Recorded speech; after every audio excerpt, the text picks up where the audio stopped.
এবারে তুই গরু টরু কিনবি না, কোরবানি দিবি না? কই বেটা গরু টরু কিনবো বেটা, আব্বাই তো আউ গয় না, তাই কি ওর আল্লাহ জানে বেটা, লকারে টাকা নাই বুঝছো। গতকাল চেক করছিলাম, তাই আব্বাই আর টাকা পয়সা মনে হয় থই না, কয়েকদিন আগে ক্ষতি কাটছিলাম না, এরপর হইতে আর আব্বার টাকা পয়সা থই না।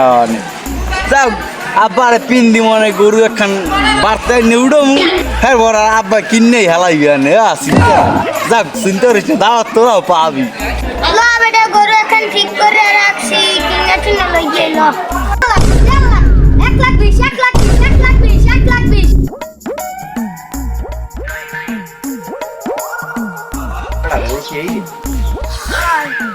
আব্বার দেখলে পছন্দ হইবেন হইতে পারে। তো বুড়াটা দাম হইনি সেটাই করবে না আবার গরু দালালের সাইডে এই করতে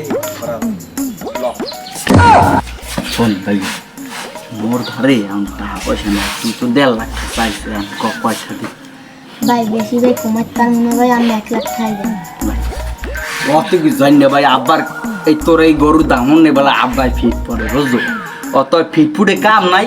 মুই তোরে 35,000 টাকা দিই, তুই গরু ধর ঠিক আছে দে, মুই 2 ভাগ দেখ ভাই। মুই আর লাইনে মোর লোক এখন ছোটো ভাই যাইছি, আর কিছু খাওয়ানো লাগবে না, তুই 35,000 টাকা ডান কর, তাকে 35,050 টাকা দিই মন ভাই, তাও তুই রাখ বুঝলো বেটা। গরু আর কেনা হইবে না, আবার ক্ষতি তো ও সেদিনকেও খাইলাম, স্বর্ণের চেনটাও খাইলাম, কোরবানি দেবে কি দিয়া। আবার যদি হনে বেড়া 1.5 লাখ টাকা গরুর দাম, হাওয়া সিয়া গায়ে ফিট মিট পরিয়ে দেয়নি বেড়া, হাসপাতাল নেই, টাকাও নাই, গাড়ি বেড়াও নাই, যাও যা হরে আল্লাহ।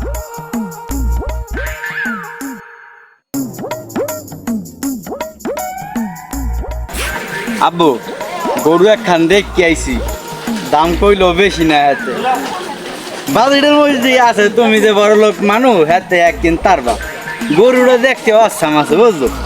তুমি যে চাও বিয়াল বেলা গরুটা কিনে লইও মনে। আব্বু কয়টা কিনবে আনে? আব্বা হাতে দাম বেশি না গরু, তাই প্রথম দালালে 1.5 লাখ করলে এইবার কুইতে মুইতে 1 লাখ বেশি নামছে, তাই মুই হুমানা রে 35,000 টাকা কই যাইছি। এখন যদি দেয় তো দিলেই, না দিলে হোক মারা দেখ তোর টেনশন হই না, বাড়িটা আছে ঘরে আছে দুয়ান না, মামু আর যাবো তুমি শেষ ক্লিয়ার। আব্বা 1.5 লাখই তো চাইছে, বেশি তো চাই নাই, কিডনি মনে হয় দোনোহানি যাইবে। আব্বা গরু এখানে কিনবো, কোনো কথা হইবে না, ছোট ভাই যখন কইছে তাই গরু অজ্ঞই ঘরে আনবো।